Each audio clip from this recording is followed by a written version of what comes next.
Hey, welcome back. I'm Dharmendra from DSL vocabulary doctor Mukherjee Nagar Delhi. मेरे प्यारे दोस्त वोकैब, चूंकि वोकैबलरी स्पोकन के लिए मैं आपको दे रहा हूँ। यहाँ पे कई तरह के वोकैबलरी मैं आपको दूंगा, स्पोकन के लिए और फाउंडेशन के लिए, एग्जाम के लिए हर तरह का वोकैबलरी मैं दूंगा। इडियम्स फ्रेज भी दूंगा, वन वर्ड्स भी दूंगा। पहले आप जो दे रहा हूं उसको कान में लीड लगा के बस सुनते रहना है, हमेशा उसकी तैयारी करती रहनी है, बार बार सुनना है। वोकैब रटने से याद नहीं होगा, वोकैब के रिपीटेशन से याद होगा। तो आइए जरा सा जल्दी से फटाफट बिना देर किए, हमने देखो यहाँ पे फ्रेजल टाइप का दिया है जिससे आप सेंटेंस बना सकते हो। कुछ बच्चों ने कहा कि सेंटेंस में दिक्कत होता है। हमने बोला बाय एंड लार्ज, अब मेरे साथ दोहराना है। बाय एंड लार्ज का मतलब होता है कुल मिलाकर।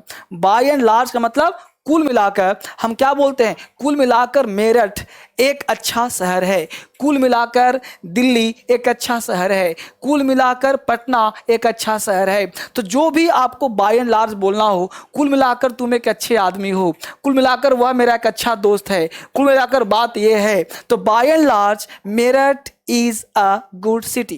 तो by and large you are a good guy, by and large you are a good student, है ना। तो कहीं भी बोल सकते हैं कुल मिलाकर। तो by and large का प्रयोग आप वहां करना जहां बोलना हो कुल मिलाकर। तो बोलो मेरे को, कुल मिलाकर ये सब अच्छा है। तो कुल मिलाकर by and large everything is fine। बहुत अच्छा लग रहा है ना। आगे देखो वर्ड नंबर 2 देखो, एडोरेबल। एडोरेबल बोलो एक बार, एडोरेबल। एडोरेबल का मतलब होता है पूजनीय। एडोरेबल का मतलब प्रशंसनीय, एडोरेबल मतलब प्रार्थनीय, एडोरेबल का मतलब जिसको पूजा कर सकते हैं। मेरे अध्यापक मेरे लिए पूजनीय हैं, मेरे पिताजी मेरे लिए पूजनीय हैं, मेरे माताजी मेरे लिए पूजनीय हैं। तो my teachers are adorable for me. अध्यापक, अब अध्यापक एक रहेगा तो माय टीचर इज कर देना। My teachers are adorable for me, यानी कि जो मेरे शिक्षक लोग हैं मेरे लिए पूजनीय हैं। तो my teachers are adorable to me for me. ठीक है बेटा, आगे देखते हैं यहाँ पे हम लोग। अब देखो रिच। रिच का मतलब अमीर होता है। हमने यहाँ पे सुंदर उसका सेंस के आधार पर लिया है। रिच का मतलब आप अमीर है। अमीर का मतलब क्या होता है भाई? अमीर का मतलब बढ़िया होता है। बढ़िया का मतलब हमने सेंस पर क्या ले लिया? सुंदर। आप दिखने में सुंदर लड़की हैं, यानी you are rich looking girl. तो you are rich looking girl. तो लुकिंग मतलब अच्छा देखने में है, तो रिच लुकिंग सुंदर लुकिंग। तो सेंस पर मैं दे रहा हूं जिसके आधार पर आप बेहतर तरीके से बोल सकते हैं। तो रिच का मतलब सुंदर। बोलो ना एक बार मेरे साथ, रिच का मतलब अमीर तो होता ही है, यहां पे सुंदर लिया हूं। आप दिखने में सुंदर लड़की हैं, you are rich looking girl. बहुत बढ़िया। अगला वर्ड देखिए, फाइट साई ऑफ। जल्दी बोलो, फाइट साई ऑफ। आप नहीं बोल रहे हो, मैं सब देख रहा हूं। फाइट साई ऑफ, शर्म आती है। फाइट साई ऑफ, शर्म आती है। मुझे नृत्य करने में शर्म आती है, मुझे डांस करने में शर्म आता है, मुझे वहां जाने में शर्म आता है, मुझे बोलने में शर्म आता है। I fight shy of dancing, I fight shy of speaking with her, I fight shy of talking to her. तो I fight shy of dancing, मुझे नृत्य करने में शर्म आती है। ये वर्ड याद कर लो, फाइट साई ऑफ, उसके लिए शर्म आती है बोलते रहना है। मुझे वहां जाने में शर्म आती है, नाचने में शर्म आती है, बोलने में शर्म आती है, दिखने में शर्म आती है। जहां भी शर्म आते हो फाइट साई ऑफ बोल दो। ठीक है, तो बोलो मेरे साथ, फाइट साई ऑफ, शर्म आती है, मुझे नृत्य करने में शर्म आती है, I fight shy of dancing. बहुत बढ़िया। कोजी।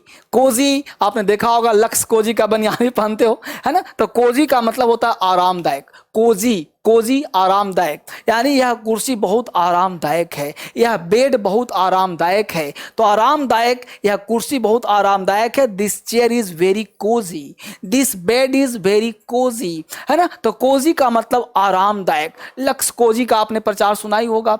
लक्स कोजी अंदर का मामला है, प्रचार करते हो ना। तो लक्स कोजी मतलब आरामदायक, अंदर से कंफर्ट है। तो कोजी आरामदायक, ये अंदर की बात है, लक्स कोजी है, यह कुर्सी बहुत आरामदायक है। This chair is very cozy, cozy मतलब आरामदायक। बहुत बढ़िया। आगे देखिए, फार फ्रॉम से दूर नहीं बोलते, फार फ्रॉम योर नॉलेज, तुम्हारे नॉलेज से दूर है, आप सच्चाई से बहुत दूर हैं। You are far from the truth, you are far from the truth, आप सच्चाई से बहुत दूर हैं। You are far from the truth, आप सच्चाई से बहुत दूर हैं, कोसों दूर हैं। इस तरह से फार फ्रॉम का प्रयोग करते हैं। You are far from the truth, आप सच्चाई के कोसों दूर हैं। इस तरह से आप इसको प्रयोग कर सकते हो। तो बोलो ना मेरे साथ, फार फ्रॉम से दूर, फार फ्रॉम से दूर, यानी किसी चीज से दूर होने को फार फ्रॉम कहते हैं।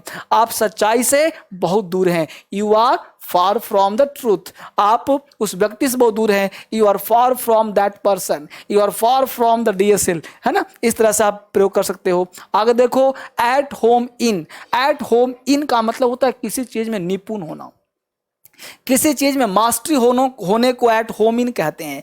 आप अंग्रेजी में निपुण हैं, वह हिंदी में निपुण है, वह यह काम करने में निपुण है। तो जो किसी चीज में निपुण होता है उसे हम बोलते हैं एट होम इन।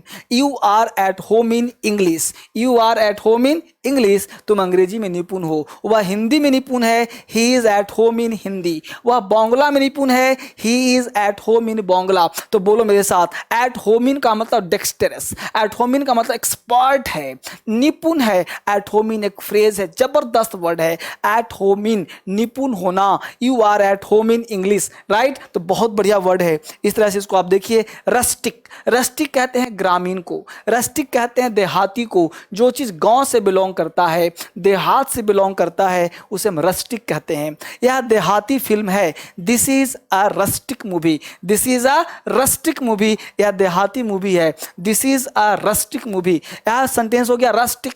तो रस्टिक का मतलब देहाती, ग्रामीण। तो आप सेंटेंस बना सकते हैं, this is a rustic movie. यह मूवी कैसा है भाई? रस्टिक है, देहाती है। He is a rustic man, गांव का आदमी है, देहाती आदमी है।